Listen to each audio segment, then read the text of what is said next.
Muy buenas tardes para todos, bienvenidos a este miércoles de conferencias virtuales que ha sido un gran regalo que nos ha dado esta pandemia. Es difícil pensar que de esta situación vamos a tener un regalo tan maravilloso, pero esto nos ha permitido poder difundir y tener magníficas conferencias y personas muy conocedoras de temas muy especializados.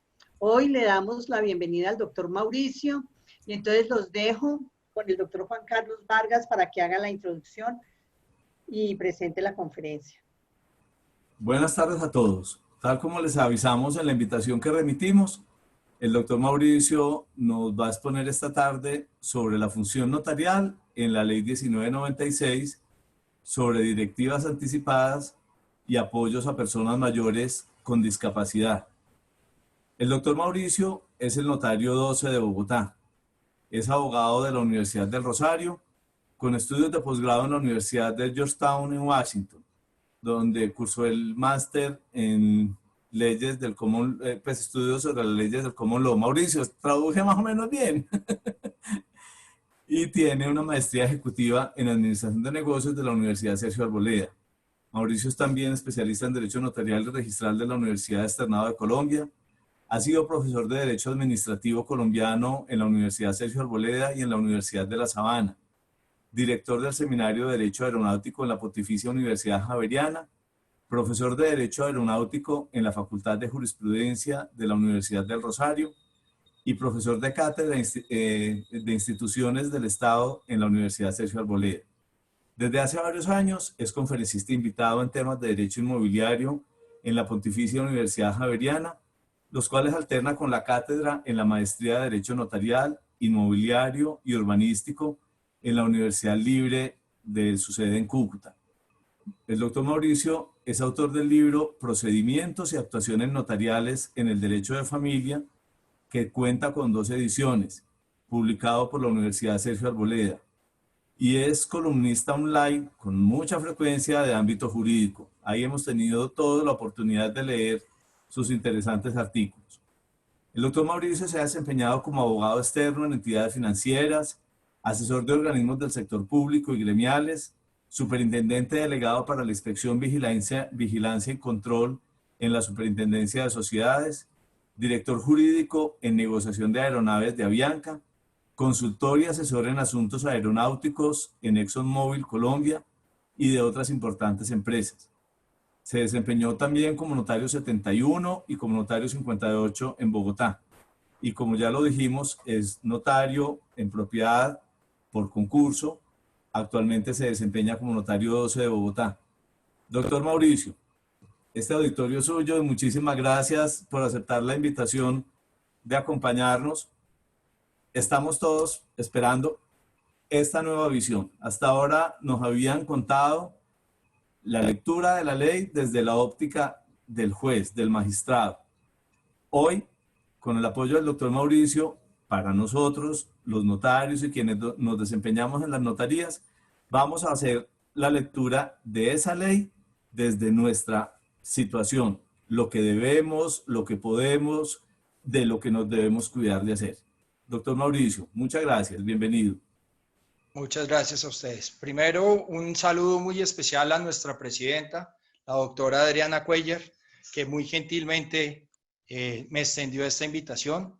Juan Carlos Vargas, muchas gracias por tu presentación, muy completa y muy querido hacer una presentación tan agradable. Quiero comenzar esta charla con la siguiente reflexión. De la ley 1996, nosotros los notarios debemos rescatar lo siguiente. Primero, esa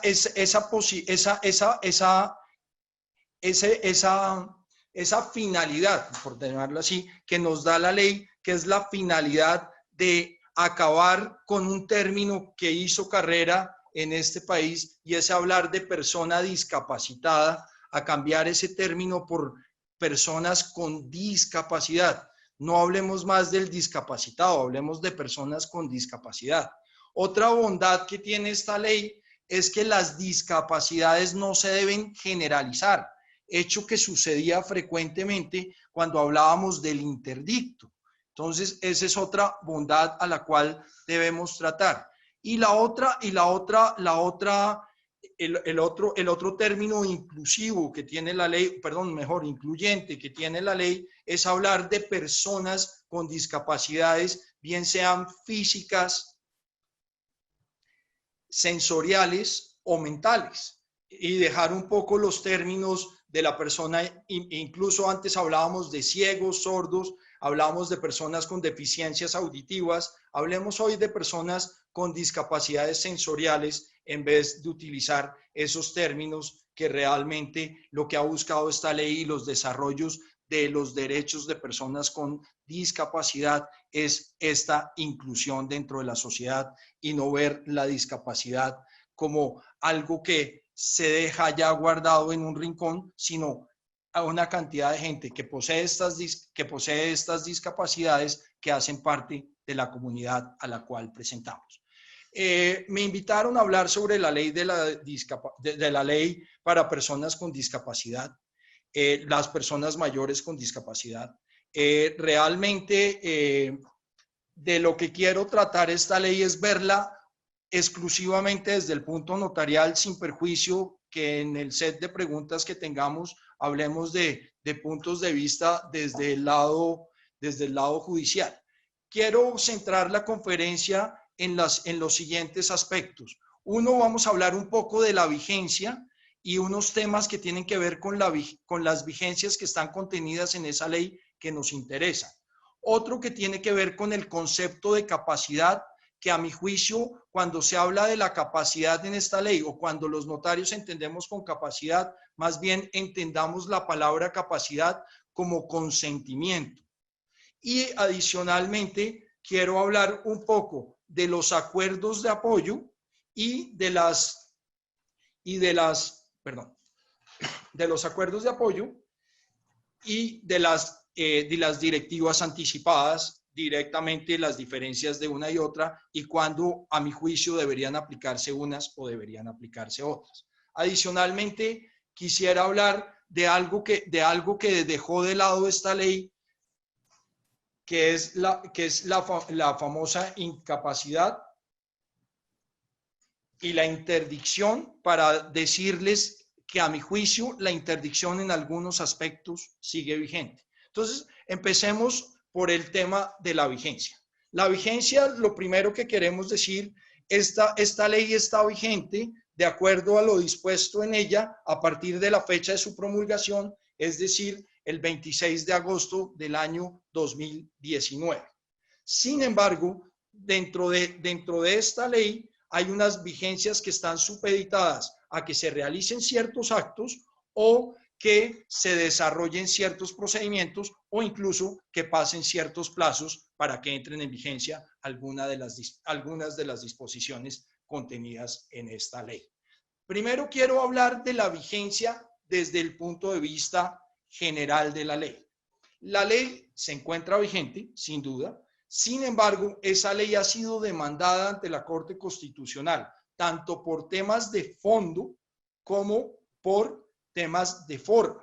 En relación con el fondo, las demandas que existen de la constitucionalidad de esta ley tienen que ver en el sentido, en el entender de los demandantes de la constitucionalidad de la norma. Dicen que esta norma no protege a las personas con discapacidad en la medida que, al equiparar esas personas con discapacidad en igualdad de condiciones con las personas que no tienen discapacidad, de alguna manera se rompe esa especial protección que dice la Constitución en relación con las personas que tienen discapacidad. Eso lo encontramos en el artículo 13 de la Constitución, que sostiene que el Estado protegerá especialmente a aquellas personas que por su condición, dice, tanto económica, física o mental, se encuentran en circunstancias de debilidad manifiesta, y sancionará los abusos y maltratos. Y adicionalmente, esas normas, el contexto de la ley fue demandado porque también atentaba contra lo dispuesto en el artículo 47, que habla de una especial protección de las personas con discapacidad y de los actos que debe realizar el Estado para facilitar el acceso a los diferentes servicios que el Estado presta. Eso en relación, muy someramente en relación a lo que se ha demandado en cuanto al fondo, en cuestiones de fondo de la ley. Adicionalmente, en cuestiones de fondo de esa ley, lo que se trata es, si se quería proteger a las personas con discapacidad, ¿por qué equipararlas a otros? De alguna manera es no desconocer una situación fáctica que sin duda es la discapacidad. Situación fáctica que no debe servir de pretexto para que la persona con discapacidad se exprese y sea sujeto de derechos y de obligaciones como la ley lo establece en relación con la capacidad jurídica. Adicionalmente, en relación con el fondo, dentro de eso, en relación con la actividad notarial, se dijo en su momento que el notario, pues se dijo en la demanda de inconstitucionalidad de la norma, desde el punto de vista de fondo, se dice que el notario, al realizar una entrevista y hacer una valoración de la persona con discapacidad, de alguna manera está realizando un juicio de valor. Juicio de valor que en anteriores sentencias de la Corte Constitucional, tanto por vía de tutela como por vía de constitucionalidad, ha sido reevaluado. Por vía de tutela, ustedes recordarán aquella famosa tutela en la cual le comunicaron a los notarios los 3 momentos en los cuales podía hacer correcciones de los registros civiles, en el entendido que esa corrección, mientras fuera una comprobación de los documentos que reposaban en sus archivos, era válida, pero si esa corrección significaba un juicio del valor de valor, esa corrección debía hacerse por vía judicial. Por otra parte, también se hizo por vía de tutela, por vía de tutela, por vía de constitucionalidad, se revisó la sentencia en la cual a los notarios nos dieron la posibilidad de declarar no solo las posesiones de los predios pertenecientes a las viviendas de interés social, sino también adicionalmente el notario no solo declaraba la posesión, sino declaraba un estilo de pertenencia después de pasado un tiempo que llevara inscrita esa posesión. El notario podía hacer, mediante una escritura pública, declarar un derecho que era el derecho de pertenencia. La Corte Constitucional, al revisar la constitucionalidad de esta norma, perdonen la redundancia, dijo textualmente que en esos casos el notario lo que estaba haciendo era adjudicando unos derechos y por lo tanto la Corte Constitucional en su momento declaró la inconstitucionalidad de la norma. Es un poco para ver qué es lo que se ha hablado en relación de fondo en la generalidad de la ley y desde el punto de vista de los notarios. Adicionalmente, la Unión Colegiada del Notariado Colombiano presentó sobre su posición sobre esta ley, también pidiendo la inconstitucionalidad misma de razones de fondo. Posteriormente a esta demanda de inconstitucionalidad que fue radicada desde el año pasado, se adicionó la demanda que presentó un ciudadano en relación a que la ley 1996, que de acuerdo con su título, por medio de la cual se establece el régimen para el ejercicio de la capacidad legal de las personas con discapacidad mayores de edad, esa ley debía tramitarse como una ley estatutaria. Y dentro a grandes rasgos, lo que el ciudadano solicitó al demandar la inconstitucionalidad de la norma fue lo siguiente. De acuerdo con la Constitución Nacional, todos aquellos derechos y deberes fundamentales de las personas los procedimientos y recursos para su protección deben tramitarse deben realizarse a través de la expedición de leyes estatutarias. Entonces, con base en eso, incluso la ley 1618 de 2013 que establece las disposiciones para garantizar el pleno ejercicio de los derechos de las personas con discapacidad, es una ley estatutaria, y lo que el ciudadano alega en su demanda de inconstitucionalidad por vicios de forma es que la ley 1996 es un desarrollo de esa ley 1618 de 2013, por lo tanto debió realizarse por el procedimiento de la ley estatutaria. Eso en relación a la vigencia de la norma. Está en pleno proceso por la Corte Constitucional el declarar o no la inexigibilidad de la norma, pero eso es lo que vamos en relación con la ley y su demanda de constitucionalidad. Ahora, la otra vigencia de la que les quiero hablar un poco es la vigencia. Vamos a ver otra nota de vigencia. Si uno revisa la ley, el artículo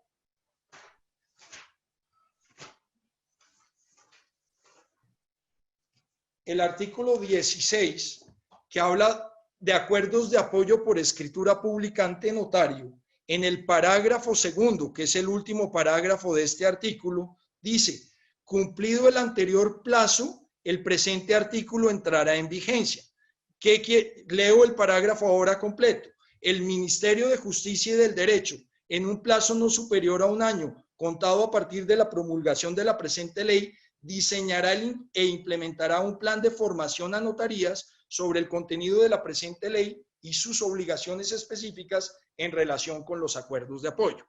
Leído en su totalidad este parágrafo, a mi juicio, el artículo 16, que le permite al notario realizar acuerdos de apoyo por escritura pública, solo se podría realizar a partir de finales de este año, de finales de agosto del año 2020, en relación, de acuerdo con lo establecido en esta ley. Otra vigencia que quiero poner de presente es la vigencia en relación con el tema de si las interdicciones o no están vigentes. Para eso vamos a realizar, vamos a tener en cuenta los siguientes artículos. El primer artículo que les quiero traer dice: las disposiciones establecidas estoy leyendo el artículo 52 de la ley 1996. Las disposiciones establecidas en esta ley entrarán en vigencia desde su promulgación, con excepción de aquellos artículos que establezcan un plazo para su implementación y los artículos contenidos en el capítulo 5 de la presente ley. El capítulo 5 de la presente ley es la que regula los apoyos por vía judicial, los cuales entrarán en vigencia 24 meses después de la promulgación de la ley. Es decir, que el otorgamiento de apoyos por vía judicial, el procedimiento solo se realizará 24 meses después de la vigencia, sin perjuicio, ojo con esto, sin perjuicio de lo que sostiene el artículo 54, que dice: hasta tanto entren en vigencia los artículos contenidos en el capítulo 5 de la presente ley, el juez de familia del domicilio de la persona titular del acto jurídico puede determinar de manera excepcional los apoyos necesarios para una persona mayor de edad cuando se encuentre, ojo con este término que va a ser clave para las siguientes precisiones que vamos a realizar, cuando se encuentre absolutamente imposibilitada para expresar su voluntad y preferencias por cualquier medio. Entonces, vigencias: si la persona está absolutamente imposibilitada para expresar su voluntad por cualquier medio, el juez de familia puede realizar el procedimiento. Mientras no sea así de claro, esa imposibilidad de expresar su voluntad y preferencias de cualquier modo, el procedimiento para iniciar los apoyos por vía judicial empezará a regir 24 meses después de la promulgación de la norma, es decir, en finales de agosto del año 2021. Otra norma que quiero traerles acá es lo que dice el artículo 56. Dice: en un plazo no superior a 36 meses, estoy leyendo el artículo 56 de la ley 1996, en un plazo no superior a 36 meses, contados a partir de la entrada en vigencia del capítulo 5 de la presente ley, Los jueces de familia que hayan adelantado procesos de interdicción o habilitación deberán citar de oficio a las personas que cuenten con sentencia de interdicción o inhabilitación anterior a la promulgación de la presente ley.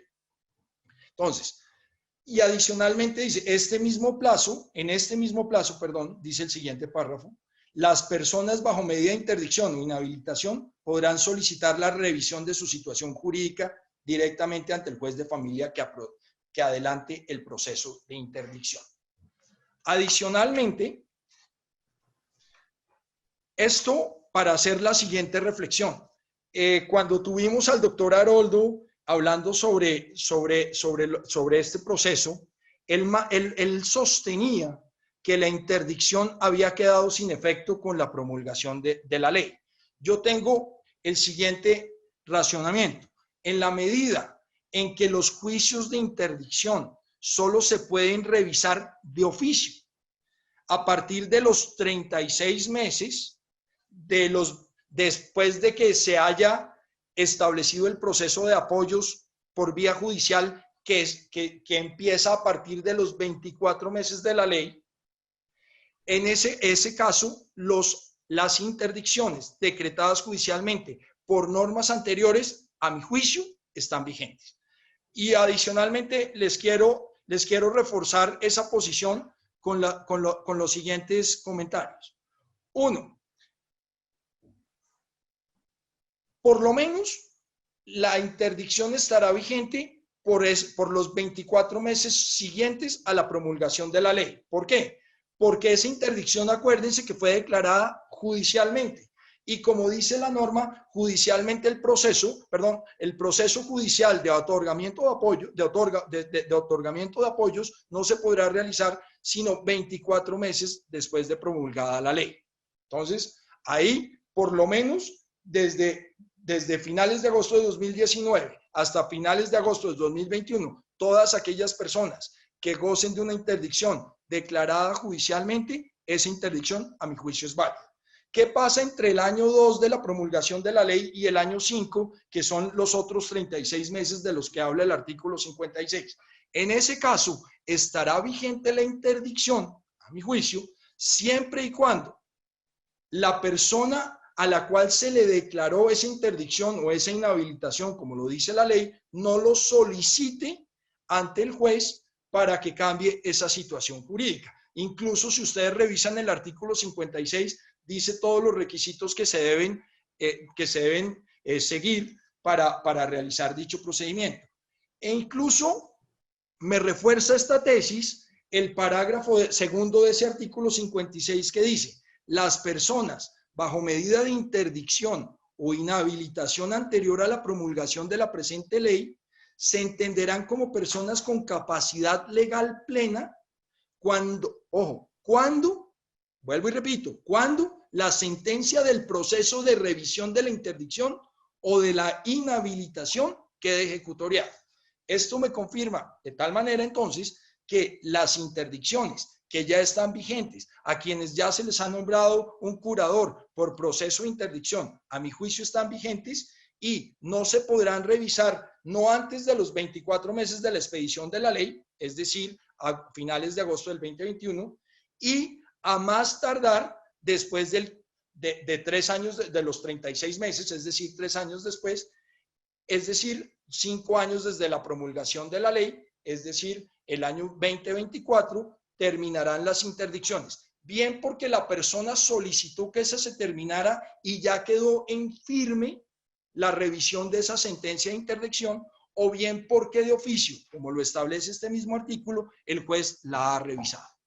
Eso en relación a las vigencias. Eso va a ser muy importante porque al estar vigente la interdicción, a mi juicio, los notarios tenemos un procedimiento que nos dio la ley el decreto 1664, que es un decreto que desarrolló las funciones que puede realizar el notario, aquellas que eran sin perjuicio de la competencia dada a los jueces, los notarios podrán, en relación a las funciones dadas a los notarios en desarrollo del artículo 617 del Código de Procedimiento Civil, el decreto 1664 estableció un procedimiento para que los notarios realizáramos una autorización notarial para enajenar bienes de los incapaces. Y dice el mismo texto del decreto 1664 de 2015, para enajenar bienes de los incapaces, sean estos mayores o menores de edad. Entonces, vamos a recapitular qué tenemos hasta acá. Primero, hablamos de la vigencia de esa ley. La vigencia de esa ley habla de su promulgación, salvo casos especiales, y nos dedicamos a los casos especiales del notario. Si bien la ley está vigente, hablamos que esa ley ha sido demandada tanto por cuestiones de fondo, por cuestiones de forma. Demanda que está en curso en la Corte Constitucional y no, vamos a esperar las resueltas de ese proceso. Mientras tanto, ¿cómo entendemos la vigencia de artículos que nos afectan en nuestro proceder? Primero, en relación con los acuerdos de apoyo, el mismo artículo de la Ley 1996 que regula los acuerdos de apoyo supeditó su vigencia a esos acuerdos de apoyo a un año posterior a la promulgación, y dijo que durante ese periodo el Ministerio de Justicia tenía que capacitar a las notarías. Lo que sí es cierto es que aquí hay un plazo concreto, indistintamente que exista o no la capacitación. Lo que sí fue claro en la norma es que la vigencia de ese procedimiento a través del notario, el acuerdo de apoyo mediante la utilización de la figura del notario y la comparecencia ante las notarías, solo a mi juicio entra en vigencia un año después de la promulgación de la ley, como muy claramente el mismo artículo 19 así lo manifiesta. ¿Es 19? 16, perdón, el mismo artículo 16 de la ley 1996. Por otro lado, en relación con la vigencia del capítulo 5 de la ley, que tiene que ver con la entrada en vigencia del procedimiento de apoyos por vía judicial, lo trajimos a colación porque nos interesa esa vigencia en aras de entender si las interdicciones dadas por leyes anteriores bajo procedimientos estrictamente regulados y concertados en su momento en la forma como ese procedimiento fue establecido, se encuentran vigentes o no. Y con las normas citadas llegamos a la conclusión de que la interdicción por lo menos tiene una vigencia 2 años de la promulgación de la ley, y entre el año 2 y el año 5 de la promulgación de la ley dependerá si la persona a la cual se declaró sobre ellas la interdicción, esa persona decide o no que se haga se reevalúe su proceso y se haga su proceso de verificar si esa interdicción estuvo bien o no estuvo bien para generar los futuros acuerdos de apoyo. Si entre el año 2 y el año 5 eso no ha sucedido, la misma norma dice que de oficio, los jueces entrarán a reevaluar. Eso en relación a la vigencia que les quería traer. ¿Qué otra norma, para no dejarla suelta, es importante? Quiero revisar en relación con la vigencia las normas que fueron derogadas expresamente por la ley 1996. Y quiero traer lo siguiente. Dicen, quedan derogados los numerales XXX que no me interesan, pero quiero traerles esto. Quedan derogados los artículos 1 a 48, 50 a 52, 55, 64 y 90 de la ley 1306 de 2009.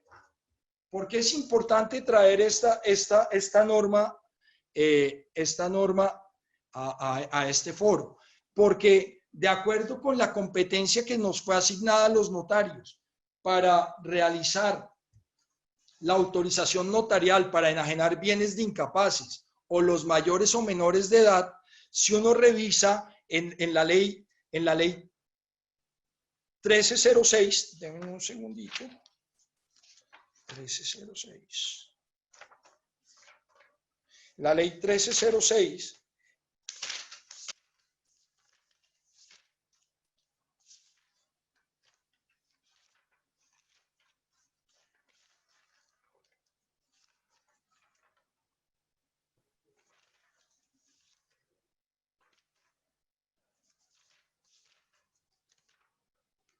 la ley 1306 de la que estamos hablando y para realizar el procedimiento que nos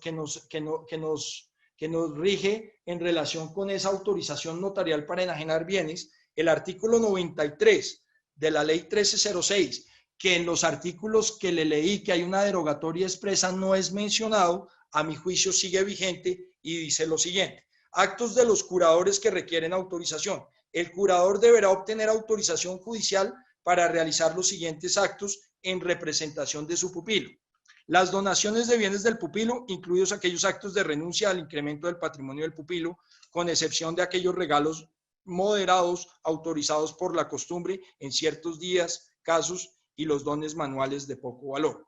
Y este es el que me interesa, el literal B: los actos onerosos de carácter conmutativo, de disposición o de enajenación de bienes o derechos de contenido patrimonial, divisiones de comunidades, transacciones y compromisos distintos de los del giro ordinario de los negocios, cuya cuantía supere los 50 salarios mínimos legales mensuales. Entonces, retomando esto, hoy en día, como está estructurada la ley 1996, si está vigente la interdicción de una persona, que la interdicción conlleva al nombramiento de un curador, ese curador de la persona mayor de edad, cada vez que realice un contrato oneroso que supere los 50 salarios mínimos, debe obtener previamente una autorización, bien sea que la obtenga por vía notarial o por vía judicial, para realizar este procedimiento.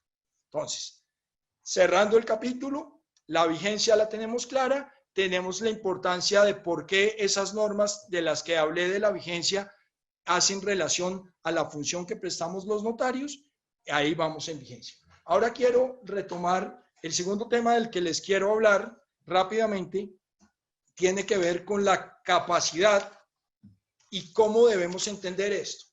Si uno revisa los elementos esenciales de los negocios jurídicos, uno repasa las clases de obligaciones que hace bastantes años recibimos todos, siempre hablábamos de las condiciones de existencia y de validez de los contratos, generalmente porque se hacía referencia al artículo 1502 del Código Civil. En lo que era siempre que existía esas condiciones de existencia y validez de los contratos, todos los profesores de derecho nos los enseñaban. Mire, se necesitan 4 cosas. Usted necesita una manifestación de voluntad. Adicionalmente a la manifestación de voluntad, necesita un objeto. Necesita tener una causa y adicionalmente necesita tener unas solemnidades para ciertos contratos, porque esa solemnidad es uno de los requisitos esenciales del contrato. De tal manera que si no existe esa solemnidad, tendrá cualquier otro contrato o ni siquiera nacerá a la vida jurídica el contrato. Teniendo eso claro, quiero usar eso para entender un poco la ley 1996 en el siguiente sentido. La misma ley 1996 dice: no hagamos juicios de capacidad porque todas las personas tienen la misma capacidad. Ojo, lo que vamos a valorar nosotros como notarios no va a ser la capacidad de las personas. Lo que vamos a valorar nosotros como notarios, cuando alguien se presenta, y siempre lo hacemos, a la notaría a firmar cualquier escritura, indistintamente que en este caso estemos hablando de las escrituras de apoyo o de las directivas anticipadas, lo que siempre valora el notario es el consentimiento que presta el compareciente. Incluso cuando uno revisa el estatuto notarial, el mismo artículo de las escrituras públicas que habla sobre los pasos de la escritura pública, o cómo se perfecciona la escritura pública, habla de la autorización. Y cuando habla de la autorización dice: la autorización es la fe, el notario da fe que las declaraciones contenidas en esa escritura han sido emitidas por quienes las otorgan. Y eso es lo que realmente, esa es la fe notarial, y esa fe notarial se termina con la autorización del notario, que es la firma en el instrumento respectivo. Entonces, ¿de qué estamos dando fe? No de la capacidad, estamos dando fe de que las declaraciones que están contenidas en esa escritura han sido emitidas por quienes las otorgan. Entonces, no hagamos juicios de capacidad, hagamos juicios de consentimiento. Adicionalmente, el mismo estatuto notarial nos ayuda a eso. Si uno revisa el artículo 9 del estatuto notarial, el mismo artículo 9 dice: los notarios responden de la regularidad formal de los instrumentos que autorizan, pero no de la veracidad de las declaraciones de los interesados. Punto y coma. Tampoco responden de la capacidad o aptitud legal de estos para celebrar el acto o contrato respectivo. Ahí tenemos el tema que nos exime la capacidad. Esto para llevarlos un poco a entender el artículo que el doctor Haroldo mencionó en la conferencia pasada, el artículo 72. Dice, artículo 71 del Estatuto Notarial: el notario no prestará sus servicios si el compareciente fuera absolutamente incapaz y la incapacidad fuere percibida por aquel o constara en pruebas fehacientes. Yo les hago una invitación a leer ese artículo de la siguiente manera. Yo diría, el notario, no prestará sus servicios si el compareciente que se encuentra absolutamente imposibilitado para expresar su voluntad por cualquier medio y ello fuera percibido por el notario o constara en pruebas fehacientes. ¿Y en qué me apoyo en esto? En la misma ley 1996. Porque la misma ley 1996 que establece los acuerdos, la adjudicación judicial de apoyos de manera transitoria, lo hace para aquellas personas que se encuentran absolutamente imposibilitadas para expresar su voluntad y preferencias por cualquier medio. Eso para hacer un símil entre la capacidad y el consentimiento, que a mi juicio no valoremos la capacidad, porque incluso el mismo estatuto notarial nos dice, el notario no valida la capacidad ni actitud legal de los comparecientes, simplemente validemos si está o no directamente el consentimiento en el acto que el usuario quiere realizar, especialmente cuando realicemos los acuerdos de apoyo y todos los actos escriturarios en general. Segundo tema. Otro tema que es importante resaltar acá es que los acuerdos de apoyo, por la misma disposición de la ley, que el solo hecho de tenerlos no genera representación. El tema de la representación, desde el punto de vista del estatuto notarial, como hoy lo tenemos estructurado, tiene una trascendental importancia. Uno de los requisitos para la validez formal del acto es que se presenten los comprobantes de la representación. Entonces, el solo acuerdo de apoyos, en este caso, no genera representación y así lo expresó la ley en su artículo. Vamos a dejarles este artículo. Artículo 48. La persona de apoyo de la ley 1996. Estoy leyendo artículo 48. La persona de apoyo representará a la persona titular del acto solo en aquellos casos en donde exista un mandato expreso de la persona titular para efectuar uno o varios actos jurídicos en su nombre y representación. Incluso quiero seguir leyendo para ser más contundente con esta posición. Sigue ese mismo artículo 48. En los casos en que no haya este mandato expreso y se hayan adjudicado apoyos, ojo aquí, por vía judicial, la persona de apoyo deberá solicitar autorización del juez para actuar en representación de la persona titular del acto, siempre que se cumpla con los siguientes requisitos. Y el primero de ellos es este, que el titular del acto se encuentre absolutamente imposibilitado para manifestar su voluntad y preferencias por cualquier medio, modo y formato de comunicación posible. Entonces, ojo con esto. Hablemos, siempre que valoremos la capacidad como notarios, les sugiero no valorar la capacidad, sino valorar el consentimiento. En el entendido de ese artículo 71 que nos prohíbe prestar el servicio, dándole una lectura, no en relación con que el acto que la persona que compareciere fuera absolutamente incapaz, sino que la persona que comparezca esté imposibilitada para expresar su voluntad por cualquier medio, en concordancia con lo que ha establecido esta ley 1996. Adicionalmente, fíjense en esto. Si la persona no puede expresar su voluntad por cualquier medio, debería tener una representación. Y lo importante de la representación es que la representación es uno de los requisitos cuando se actúa por medio de apoderado. Los comprobantes de la representación son requisitos para la formalidad de la escritura. Adicionalmente, yo quiero recordar un artículo que hace unos años se publicó en la Unión Colegiada del Notariado Colombiano. Creo que lo hizo el doctor Montoya, recordando que en las escrituras no existe la agencia oficiosa. Lo que se puede hacer en las escrituras no se puede actuar como agente oficioso, se puede hacer por estipulación por otro, porque la estipulación por otro, de acuerdo con los que está escrito en el Código Civil, puede validarse, a través de la ratificación, como así se expresa en el ordenamiento.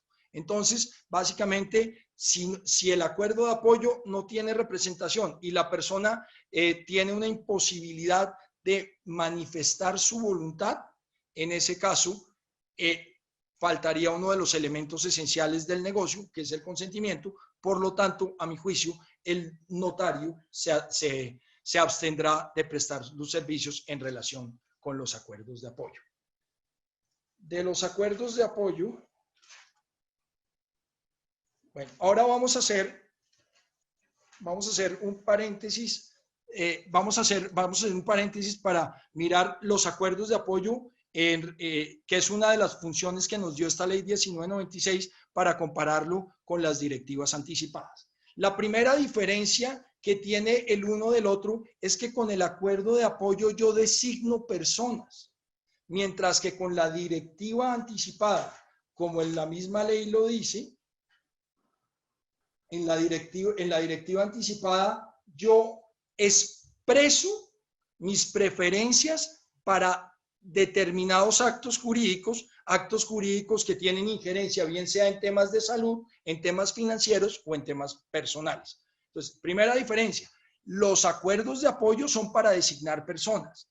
Las directivas anticipadas, en principio, y digo esto en principio, son para seleccionar actos en los cuales quiero manifestar mi voluntad de manera anticipada para que en ellos se exprese mis preferencias. ¿Por qué digo en principio? Porque en esas directivas anticipadas, la misma ley 1996 permitió que dentro de esas directivas anticipadas también se seleccionaran a personas para que realizaran estas directivas anticipadas, y al seleccionar a personas para realizar estas directivas anticipadas, no estoy haciendo otra cosa que designar a una persona como una persona de apoyo, y ese es el entendido de la ley cuando ustedes revisan su artículo 25 de dicha ley. Otra cosa que quiero traerles acá ojo con la directiva anticipada, porque la directiva anticipada, la publicidad de ella la puede dar cualquier persona. Esa sería la primera diferencia con el acuerdo de apoyo, porque el acuerdo de apoyo realmente afecta a la persona que manifiesta su deseo de quién van a ser esas personas que lo van a apoyar, y adicionalmente a la persona o personas, bien sean naturales o jurídicas, que sirven de apoyo. Mientras que la directiva anticipada afecta a todo el mundo, y así lo entendió la ley. Cuando uno lee el artículo 29 de esa ley, dice: cualquier persona podrá llegar una copia u original de la directiva anticipada con el fin de que sea tenida en cuenta por terceros, con el fin de garantizar el cumplimiento de las decisiones expresadas de manera anticipada en la misma. Entonces, ojo, la directiva anticipada tiene la directiva anticipada sí tiene una connotación general, mientras que el acuerdo de apoyo tiene una connotación limitada, porque de alguna manera tiene unas relaciones tanto en la persona que realiza el apoyo como la persona que le sirve de apoyo. La otra cosa que quiero traer acá es la misma ley habla de una cláusula de voluntad perenne. y habla el artículo 28 lo siguiente: la persona titular del acto jurídico que realice una directiva anticipada podrá incluir en la misma una cláusula de voluntad perenne por medio de la cual invalida, ojo con esto, invalida de manera anticipada las declaraciones de voluntad. Ojo, estoy limitando mi consentimiento y que exprese con posterioridad a la suscripción de la directiva anticipada siempre que contradigan las decisiones establecidas en esta. Si yo establezco una cláusula de voluntad perenne en la cual, por decir algo, la casa que poseo en determinado caso se podrá vender a cualquier persona excepto a mi tío abuelo, en ese caso, si por X o Y razón yo le doy un poder a una persona en la que confío mucho y esa persona le vende la casa a mi tío abuelo, esta cláusula anularía el consentimiento de ese contrato por la decisión que ustedes están dando. Y la otra cosa que tengo que traer acá, dice, esa voluntad perenne, dice, este tipo de cláusulas solo podrán ser obviadas en decisiones de salud. ¿De dónde viene ese parágrafo? Un poco para hacerles historia del tema.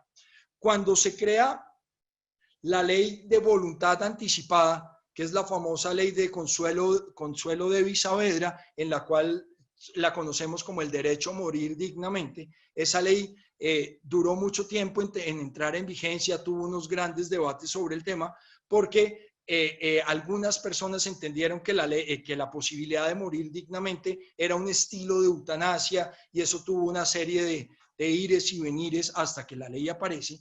Lo que sí es cierto es que esa ley lo que facilita con los documentos de voluntad anticipada es que no se realicen procedimientos innecesarios para preservar la vida. De tal manera que si unas decisiones de salud, así yo diga y mantenga eso, el médico considera que ese procedimiento no es innecesario, no se tendría en cuenta esta cláusula de voluntad perenne. Vamos a recapitular el tema de las decisiones, de las directivas anticipadas versus los acuerdos de apoyo. Primero, diferencia. Acuerdo de apoyo en relación a designar personas, bien sean naturales o jurídicas, para que me sirvan de apoyo en la realización de los actos. Segundo, la directiva anticipada me sirve es para expresar mi voluntad en relación con decisiones que tengan que ver con actos jurídicos que tengan efectos, bien sea en salud, bien sea financieros o de carácter personal.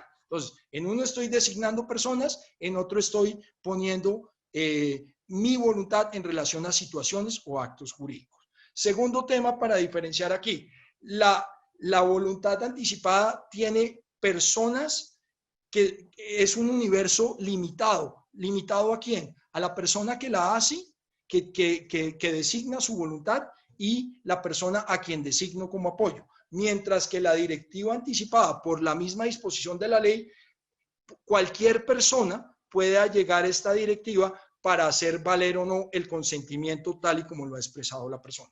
Y lo otro que tiene la directiva anticipada, que no tiene los acuerdos de apoyo, son las famosas voluntades perennes o duraderas, en las cuales la persona expresa su voluntad y tiene que ser respetada en actos posteriores en relación a la forma como él ha expresado sus preferencias. Eso básicamente para recapitular. Yo creo que paremos ahí y abremos para preguntas, Juan Carlos. Muchas gracias. Gracias, doctor Mauricio. Doctor Mauricio, quisiéramos, si nos pudieras, recogiendo lo que establece la norma de los requisitos para la directiva anticipada, más o menos cuál sería el esquema de redacción de una escritura de directiva anticipada. Pues mira, la directiva anticipada desde mi punto de vista son declaraciones de voluntad que afectan actos jurídicos, ¿sí? Y realmente el único requisito, incluso aquí la misma ley trae un tema que tiene diferencias entre una y otra. La ley dice que la directiva anticipada debe suscribirse por escritura pública, pero habla del contenido de las directivas anticipadas que se deberá constar por escrito. Al final, ¿cómo relaciona uno esas dos disposiciones? Pues la directiva anticipada, de hecho, va a ser escrita, pero va a estar contenida en una escritura pública, no protocolizada, se va a hacer por escritura pública, se va a realizar una escritura pública para realizar ese acto. Entonces, ese acto puede ser lo más sencillo porque lo que uno va a realmente expresar son voluntades para determinados actos jurídicos. Por decir algo, se me ocurre, económicamente no me interesa que los dineros que yo tengo en determinado fondo sean invertidos en recursos de empresas que apoyan el maltrato animal. Entonces, esa es una voluntad que tú dijiste para que todas las donaciones o todas las inversiones que hagas en tu fondo de valores sea invertido en cualquier otra situación, excepto en aquellas empresas, sociedades o facultades que de alguna manera realicen formas de maltrato animal. Pero no tiene ninguna, a ver, no hay ninguna limitación y no hay mayores temas que deban contener una escritura en relación con la directiva anticipada que los propios de todas las escrituras públicas. Listo. Nos escriben, si comprendí bien, la cláusula de voluntad perenne cede ante procedimientos médicos innecesarios por aplicación de la ley que establece el derecho a morir dignamente. A ver, no. A ver, esta, de pronto es un poco, de pronto la explicación es de la siguiente manera. La ley Consuelo Davis fue una ley que estableció la posibilidad de morir dignamente. Y dentro del desarrollo de la ley, lo que se entiende a morir dignamente es a la posibilidad de no realizar procedimientos innecesarios para preservar la vida, ¿sí? Eso en relación, entonces, incluso en la misma ley habla de la famosa muerte cerebral. Entonces, lo que es muerte cerebral, que no tiene, casi que la persona está en un estado vegetativo, pues la idea es no preservar la vida. Si la vida tengo que usarla con un respirador, con una serie de máquinas que me ayudan a mantenerla. Eso, entonces, lo que dice la ley es, mire, siempre y cuando siempre y cuando no sea necesario realizar procedimientos para mantener la vida, usted tiene el derecho a morir dignamente, perdón. Lo que quiso cuando se habla de la voluntad perenne, es que pueden ser obviadas esas cláusulas cuando yo, por ejemplo, manifiesto que si en caso de, por decir algo, se me ocurre, en caso de que tenga un accidente y pierda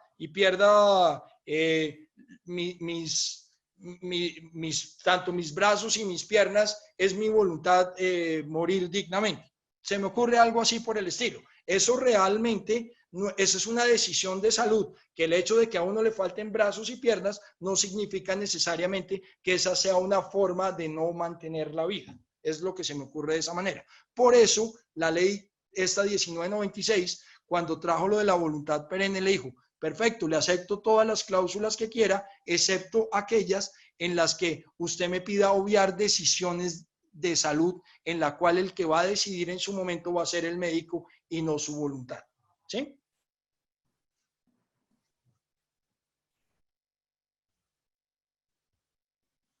No te oímos, Juan Carlos, porque tienes el micrófono apagado.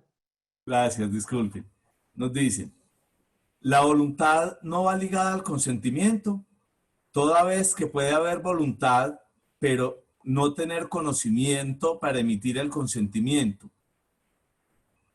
O sea, nos están cuestionando la ley. Si la voluntad de la persona necesariamente va ligada al consentimiento, pero que una persona puede tener voluntad, pero no tener el conocimiento o el entendimiento para emitir su consentimiento. ¿Qué piensas de eso? A ver, ojo, porque el consentimiento de alguna manera es la voluntad expresa hacia determinado acto jurídico.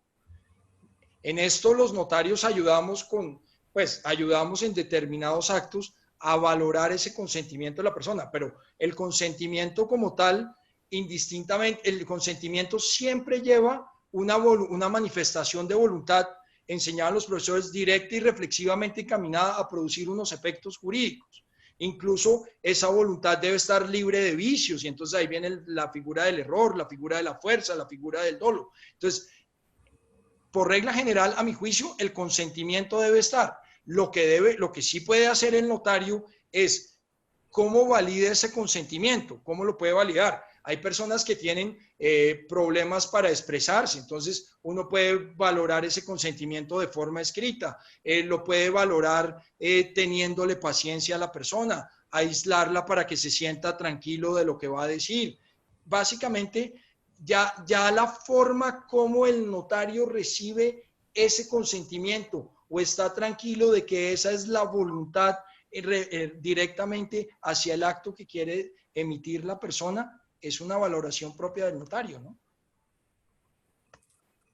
Nos preguntan, si en la escritura pública de directiva anticipada debe comparecer el titular del acto jurídico junto con la persona o las personas de apoyo que él designe, o si basta con la comparecencia del titular del acto jurídico que emite esa directiva anticipada. En teoría, como se está designando una persona, los cargos hay que aceptarlos. Y la persona que es de apoyo, la persona que recibe el apoyo debe aceptarlo para empezar a ejercerlo. Lo que sí es cierto, y en eso quiero hacer de pronto este paréntesis, la ley habla de 3 posibilidades de terminar el acuerdo. Uno es por la revocatoria, otro es por el acuerdo entre las partes y habla incluso de una modificación. Lo que me parece absurdo que diga la ley es que si yo soy capaz de declarar unas personas para que me apoyen, ¿por qué tengo que pedir el consentimiento de esa persona para revocar su apoyo? Entonces, yo tengo la teoría y la defiendo, que el apoyo debe ser aceptado a quien se le otorga, pero el deshacerse de ese apoyo, el revocar ese apoyo, el dejar de usar ese apoyo, lo puede hacer directamente la persona que constituyó ese apoyo. Gracias, Mauricio. Nos dicen, conforme al artículo 24 de la ley, los ajustes razonables necesarios de las directivas serán obligación del notario. ¿Hasta dónde va esa obligación, esa competencia, esa carga para el notario? A ver, yo trabajaría... Ajustes razonables. Sí, por eso. La primera precisión que haría acá, acuérdense que el notario es una persona común y corriente. El notario es en el mayor de los casos, el notario es un abogado con cierta experiencia que tiene unas cualidades personales importantes, pero el notario no tiene una capacitación en muchos casos ni siquiera psiquiátrica, ni psicológica, ni en temas fisiátricos de algún momento. ¿Qué es claro de los ajustes necesarios? Pues hay ajustes necesarios que realmente son muy fáciles de hacer cuando las personas tienen discapacidades físicas o tienen discapacidades sensoriales. Hay maneras para que la persona con una discapacidad sensorial visual pueda leer documentos, una persona que tiene una discapacidad sensorial auditiva pueda entender lo que se le explica. Acuérdense que uno aquí se apoya de intérpretes. Los intérpretes, además siempre la ley notarial ha hablado de intérprete, ni siquiera cuando se utiliza un idioma diferente al español se habla de traductor, siempre se ha hablado de intérprete en el entendido que el intérprete es una persona de confianza del compareciente, ni siquiera tiene relación alguna con el notario. Entonces, con base en esto, creo que la capacidad profesional del notario se limita a ser una persona con el mayor número de cualidades posibles, con la mayor disposición, que si en su real saber y entender y en su formación puede hacer el mayor número de ajustes razonables para lograr la verdadera expresión de voluntad de la persona que comparece, bienvenidos. Pero pedirle al notario que esos ajustes tienen que llegar a un nivel de profesionalismo, pues realmente no, porque incluso sin esta ley, recuerden que el notario, cuando tenía personas de cierta edad o personas con alguna discapacidad mental, lo que el notario hacía era un juicio de valor como no como lo podría haber hecho un psiquiatra o lo podría haber hecho una persona con conocimientos médicos, sino como lo hace una persona común y corriente que desempeña el cargo de notario, que no es otro que dar fe pública. No sé si con eso contesté el tema o hay algún otro. Doctor Luis Alberto, ¿está satisfecha su pregunta con la exposición que nos hace el doctor Mauricio? Bueno, mientras el doctor Luis Alberto nos manda el mensajito por el chat, nos dice, si se presenta una solicitud para designación de apoyo en cabeza de una persona que no sea del círculo familiar de la persona con discapacidad, el notario la aceptará sin escuchar a los parientes de ella. Yo creo que sí es necesario escuchar a los parientes de la persona con discapacidad que pretende hacer designación de otras personas de apoyo fuera de su círculo familiar. Yo diría, ojo, yo diría que no. Yo diría que no si la persona al momento de presentarse en una notaría no tiene un proceso de interdicción vigente, ¿sí? Porque el proceso de interdicción, como lo explicamos, se encuentra vigente y va a estar vigente por lo menos durante los 2 años siguientes a la promulgación de la ley. Yo diría que no es necesario, ¿por qué? Porque esta misma ley les dio una capacidad plena a las personas. Y si dentro de la voluntad de esas personas está y que ya son mayores de edad, está la decisión de no convocar a sus parientes cercanos o convocar, si quieren, a sus padres o a sus hijos, no tiene por qué convocarlos porque es una decisión de la manifestación de voluntad de la persona que está acudiendo al apoyo, porque con eso podríamos decir entonces que para cualquier otro tipo de escritura se necesitaría que los parientes próximos comparecieran cuando yo hiciera ventas, no necesariamente, no se necesita. Incluso ojo con esto, incluso la misma ley desde el punto de vista notarial permite que uno cuando hace solicitudes en las sucesiones obvie a sus parientes. Pero si el pariente se siente que lo dejaron por fuera y tenía derecho sobre esa sucesión, lo que hace es decirle al notario, me dejaron por fuera, y el notario suspende el trámite notarial de dicha sucesión. Entonces, no hay, desde mi punto de vista, no existe ninguna norma, salvo el matrimonio de menores, que obligue a el consentimiento de los parientes más cercanos, que los menores incluso ese consentimiento no lo están prestando como parientes, sino en desarrollo de la patria potestad que tienen sobre sus hijos. ¿Sí? Mauricio, nos escriben, quisiera solicitar los comentarios que le merece el siguiente parágrafo del artículo 16 de la ley 1996. Con anterioridad a la suscripción del acuerdo, el notario deberá poner de presente al o las personas de apoyo las obligaciones legales que adquieren con la persona titular del acto jurídico y dejar constancia de haberlo hecho. Creo que nos preguntan cuál es tu concepto en cuanto a esas obligaciones legales, o sea, cuáles serían esas obligaciones legales que el notario le debe poner de presente a las personas de apoyo. Ahí sí estoy como las reinas de belleza, tengo opiniones divididas, mire. En esto tengo lo siguiente, la ley es clara que hay que poner de presente las obligaciones legales que adquiere la persona titular del apoyo. Enumera 4 o 5 obligaciones de la misma. Y digo que tengo opiniones divididas porque las obligaciones legales, pues como su nombre lo dice, están reflejadas en la ley, y si uno se va a la interpretación de la norma, pues todos estamos obligados a respetar la ley, y obligación legal, indistintamente que conste o no conste en una escritura pública, debe respetarse. Entonces, de alguna manera, por lo menos como notario, transcribiría las 3 o 4 obligaciones que aparecen en la misma ley 1996, dejando de alguna manera de presente que las obligaciones legales que no se encuentren presentes en este instrumento público serán de obligatorio acatamiento por parte de la persona que sirve de apoyo en este negocio jurídico.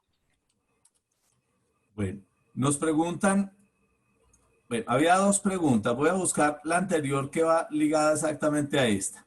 Habían formulado la pregunta si los curadores requieren autorización para enajenar un derecho de cuota que tiene una persona mayor de edad que había sido declarada interdicta y que ese derecho de cuota no excede el valor de 50 salarios mínimos.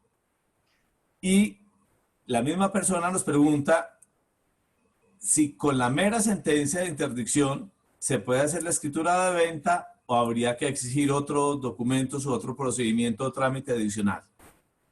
Hay dos temas. Es claro que si la persona es mayor de edad, se debe dar la autorización al curador y como lo establece la misma ley 1306, siempre y cuando el negocio supere los 50 salarios mínimos. Si no lo supera, pues no es necesario.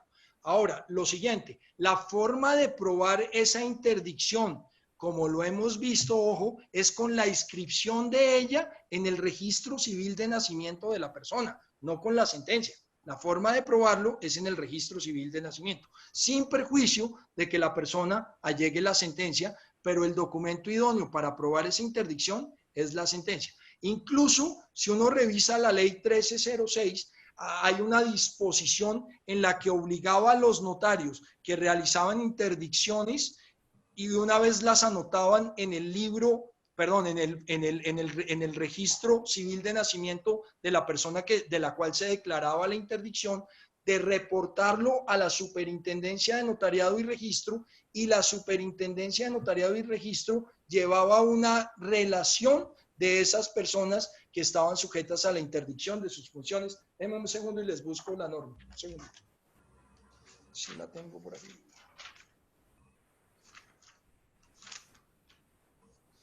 Artículo 47 de la ley 1306 de 2009.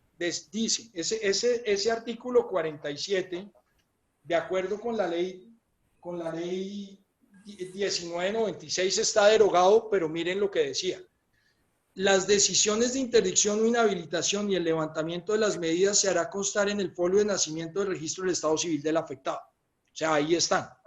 Dice, los funcionarios del registro civil informarán del hecho a la Superintendencia de Notariado y Registro, la cual llevará una base de datos actualizada en la que consten el nombre, edad y número del documento de identificación y la medida de protección a que esté sometido. La información contenida en la base de datos es reservada, pero cualquier persona podrá solicitar a la Superintendencia de Notariado y Registro certificación respecto a una persona en particular sobre su condición de interdicto o inhabilitado. Esa norma estaba en la ley 1306, esa norma fue derogada expresamente de acuerdo con el artículo 61 de la ley 1996, que expresamente deroga ese artículo, pero la forma de probar la interdicción, como siempre la hemos visto, es con el registro civil de nacimiento respectivo, con la anotación en él. Gracias, doctor Mauricio. Nos preguntan, quisiera saber si la redacción del acuerdo de apoyo debe ser hecha y presentada directamente por los comparecientes. Esto en el entendido que el desarrollo de la entrevista entre notario y usuario se hace para corroborar que el titular de los actos consiente y conoce lo solicitado en para ese acuerdo de apoyo. A ver, el tema de ser elaborado y presentado por los comparecientes, aquí muchas de las escrituras que firmamos normalmente en nuestros despachos son escrituras que vienen elaboradas por abogados, redactadas por abogados, y lo que realmente hacemos es si la persona consiente en dichos actos. Yo creo que la redacción y la presentación al final puede hacerla cualquier persona que hayan designado para ella sin necesidad de poder o que le quiera ayudar en eso y lo redacte. Lo que sí es cierto que el notario debe validar en esa entrevista de la que habla la ley 916, porque además dice que se debe entrevistar por separado, es buscar que realmente la persona que está solicitando ese apoyo quiera dichas designaciones y la forma en cómo está realizando esas designaciones. Pero en relación con la elaboración y la presentación, no hay norma que lo prohíba, entonces yo creería que puede hacerlo cualquier persona en beneficio o en, como dicen los gringos, in behalf, en favor de otra persona.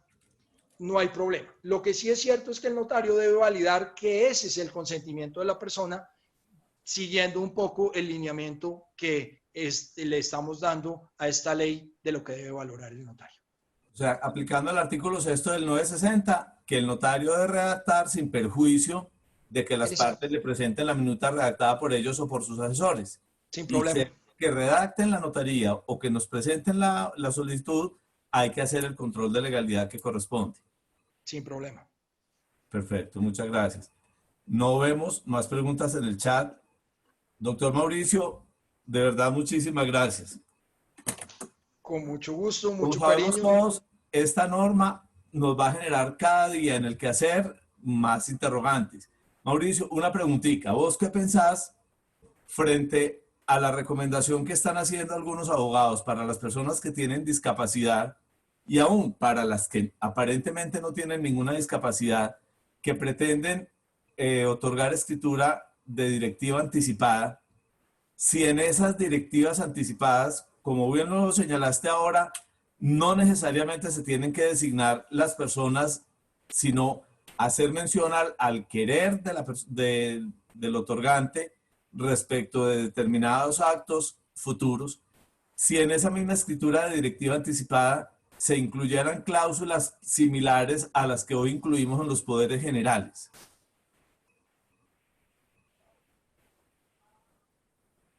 Pues al final sería hay quienes quieren como combinar en un solo instrumento las dos. O sea, como el otorgamiento de un poder y a la vez la directiva anticipada en caso de que el poder dante cayere en situación de discapacidad, que no le permitiera expresar su consentimiento, que se tenga claro que su voluntad es que ese apoderado está facultado ya en ese futuro evento como persona de apoyo para poder proceder a celebrar esos actos o contratos, aun cuando en ese momento futuro el otorgante no tuviese la posibilidad de hacer la manifestación de su voluntad. ¿Qué pensás de eso? A ver, yo te dejo la siguiente reflexión. Realmente lo que siempre se buscó con la interdicción es que alguien te representara, porque de alguna manera, en ese entendido, tú no eras capaz de emitir tu voluntad. Olvidémonos de la capacidad. La persona que tiene una interdicción es una persona que hoy en día, de acuerdo a una decisión judicial, el juez se le dio a esa persona la posibilidad de emitir por él ese consentimiento, como se lo han dado a los padres, la ley sobre el consentimiento de sus menores por el solo hecho de ser menores. Pero lo que quiero resaltar acá es que realmente ese es un proceso y que nos interesa, además como notario, es un proceso de representación, porque si la persona comparece, indistintamente que tenga un acuerdo de apoyo o no, la misma ley le dice, mire, usted puede tener un acuerdo de apoyo, pero si usted va donde el notario se presenta, le hace una manifestación expresa de lo que es su voluntad, olvídese del acuerdo de apoyo. Es más, ese acuerdo de apoyo, a la persona a la que le doy el acuerdo de apoyo y hace un acto, lo puedo demandar por dos cosas. Uno, porque falta la representación que desde el punto de vista notarial, como hoy la entendemos, es necesaria para los actos jurídicos. Y dos, si ese acuerdo de apoyo va en contra de mi voluntad, hay una nulidad relativa que al notario en la vida le ha interesado. Entonces, eso para hacerte el siguiente análisis. Pongamos en una balanza el poder general y en otra balanza la directiva anticipada. ¿Cómo los entendería yo? El poder general es un instrumento que me genera las facultades ilimitadas que tú quieras, mientras que la directiva anticipada, lo que realmente yo quiero no es esa generalidad específica, sino quiero limitar esa generalidad en estos y estos aspectos. Entonces, ¿se pueden combinar las dos? Por supuesto. De hecho, lo hacemos desde el punto de vista práctico, hemos combinado las dos cuando en un poder que si bien puede entenderse como general porque es hecho por escritura pública y se da sobre varios actos, en ese poder general no se incluyen las facultades de disposición que de acuerdo con lo establecido en el Código Civil, la facultad de disposición tiene que ser expresa, pero si no lo dejé un poder general, que tiene mi representación, que me representa en todos los aspectos, excepto en actos de disposición. Entonces, al final, ¿cómo entendería yo eso? ¿Se pueden mezclar? Sin duda. Y entendamos siempre en las facultades concedidas en un poder como esas facultades ilimitadas, sin ningún problema, que estarán vigentes hasta que yo no revoque ese poder, que lo debo revocar por una escritura pública y con ciertas formalidades. Y las directivas anticipadas, entendámoslas como esas limitaciones que le quiero dar a esas facultades en relación con varios actos jurídicos o incluso con todos los actos jurídicos. Perfecto. Muchísimas gracias. Con mucho gusto. De nuevo, en nombre de Unovoc, Mauricio, muchas gracias por tu generosidad de acompañarnos esta tarde. A todos los que sacaron su tiempo para estar con nosotros, 165 participantes, muchas gracias por atender nuestra invitación. En este momentico hay una coyuntura que nos afecta a todos los notarios y a todos los funcionarios de las notarías. Sabemos que la Procuraduría General de la Nación nos puso en evidencia que desde hace 6 años tenemos una obligación legal a la que no hemos dado cumplimiento. Es el diligenciamiento de esa plantilla ITA que nos tiene medio loquitos. Tal como lo propuso la doctora Adriana Cuellar, presidenta de Unovoc, la semana pasada a la procuradora delegada, se adelantó el trabajo en una mesa, repitamos la palabra, en mesa de trabajo, el análisis de esa plantilla que ellos nos enviaron para verificar si esa cantidad de ítems que tiene la plantilla, todos son o no aplicables a los notarios. Al hacer el análisis de esa plantilla, se llegó a la conclusión de que hay varios de ellos que en principio consideramos no debemos, pues no nos cubren, no nos aplican a nosotros, pero con el propósito también de lo que la doctora Adriana le propuso a la procuradora delegada, de inicialmente era si se podía integrar una mesa de trabajo con los funcionarios de ellos y representantes de los notarios, a lo cual la procuradora dijo en este momentico, no pensemos en eso porque se nos podría alargar mucho el tiempo y el plazo se vence el 15 de octubre.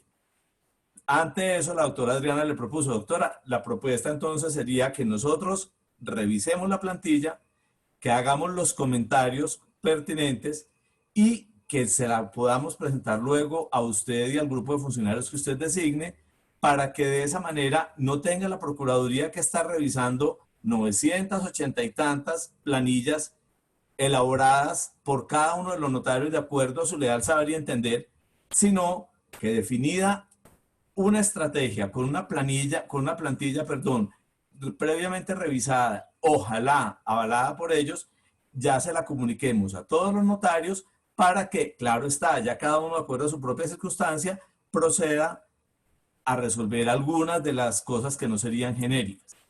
En atención a esa situación, los estamos invitando para que el próximo miércoles 7 de octubre, en este mismo espacio de 6 de la tarde, podamos revisar conjuntamente con el doctor Javier Cárdenas, asesor jurídico de la Unión Colegiada de Notariado Nacional, que lo fue antes de Unovoc y quien apoyó de manera fundamental este trabajo que se realizó en las mesas en esta semana, para que junto con Javier revisemos todos, que él nos pueda presentar de una manera lo más resumida que se pueda, porque la plantilla sabemos que es supremamente extensa, que Javier nos pueda orientar cuáles son los puntos en los que impajaritablemente tenemos que entrar a completar información. Otros en los que eventualmente podemos apoyarnos en este trabajo que ya se está adelantando, que ya está casi terminado, para en lugar de llenar una cantidad de información, poder incluir algunos enlaces donde esa información ya está, porque la suministramos nosotros directamente desde en nuestro quehacer a las entidades de vigilancia o de control. La invitación entonces es para que quienes nos quieran acompañar el próximo miércoles, pues yo creo que seremos todos, miremos juntos esa plantilla. El miércoles próximo estaremos a 7 de octubre. Después de esa reunión, recuerde ya, no le queda a cada uno sino una semana para cumplir con la obligación que por ley tenemos asignada. Doctora Adriana, ¿nos ayudas a complementar la invitación?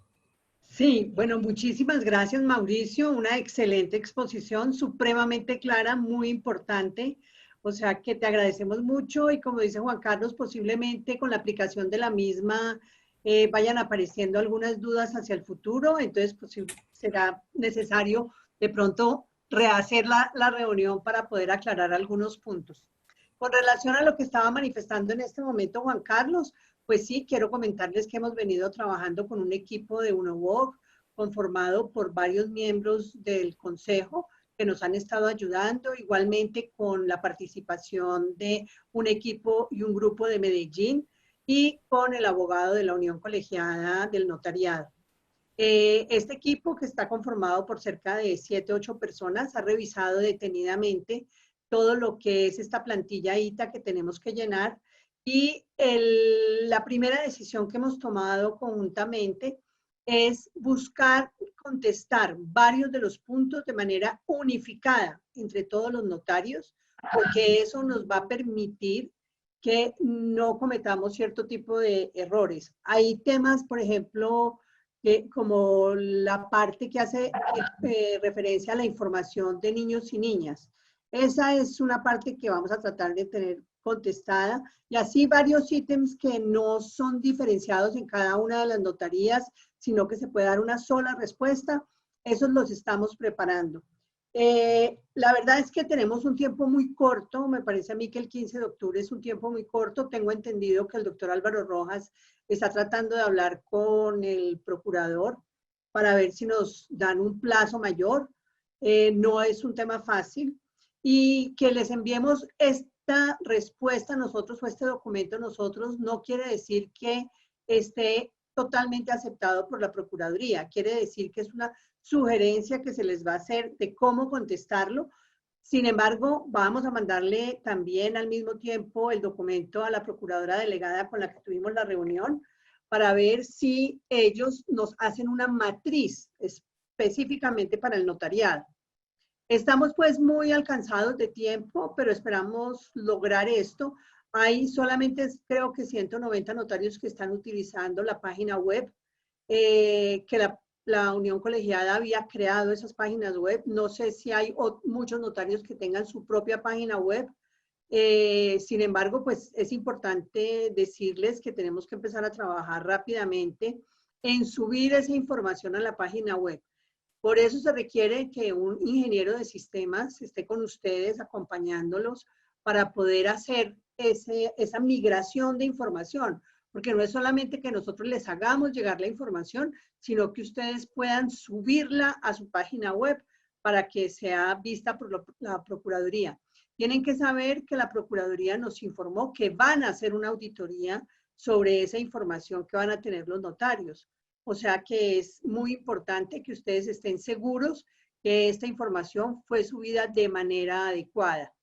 Entonces, creo que antes de terminar esta semana, les haremos llegar un documento firmado tanto por la Unión Colegiada como por UNOVOC y como por la Unión de Medellín, la seccional Medellín, Antioquia, que ellos han estado trabajando con nosotros y esperamos pues de esta forma dar respuesta a muchos de los puntos y al mismo tiempo podríamos decirles ahí cuáles consideramos nosotros que no nos aplican. Y este punto ya sí sería un poco dependiente de que con posterioridad la Procuraduría nos diga si en efecto no nos aplica o ellos qué consideran con relación a eso. Bueno, muchísimas gracias, que descansen todos y muchas gracias por acompañarnos. Les quiero decir que llegamos como a 180 invitados el día de hoy, que es una cifra muy importante teniendo en cuenta lo que manifestaba Juan Carlos al inicio de esta reunión, y es que mañana empieza la factura electrónica y sabemos que muchos compañeros notarios han tenido mucha angustia y estrés con esta implementación. Les deseamos mucha suerte a todos los notarios que están utilizando el sistema SIN y que están implementando este sistema de factura electrónica, y a todos los notarios del país que espero que hayan logrado tener esto a punto y listo para que podamos decir que Colombia tiene un notariado con factura electrónica. Estén muy bien y que descansen todos. Buenas noches para todos y de nuevo gracias por estar con nosotros. Muchas gracias a todos. Muchas Una gracias feliz noche. a Mauricio. A vos, muchas gracias. Con mucho gusto. Recuerden todos, por favor, la cita mañana a las 8 de la mañana con el Ministerio de Justicia, el Ministerio de las ¿Nos Tecnologías. puede subir esa invitación, por favor, a los distintos chats? Ah, bueno, sí, a los chats la volvemos a reenviar ahorita, sí. Recuerden la invitación de mañana, nos van a hacer ya el anuncio oficial, suponemos, de la reglamentación del decreto 2106. Todo lo que tiene que ver con el tema tecnológico y función notarial. Es muy importante y es importante que le avisen a todo el mundo porque es una reunión muy determinante para los notarios. Por eso le estoy pidiendo el favor a Juan Carlos si nos puede colaborar subiéndonos esa invitación a todos los chats para que todos los notarios de Colombia la puedan ver y puedan estar presentes. Ya mismo la mandamos. Muchas gracias. Bueno, muchas gracias para todos. Que descansen.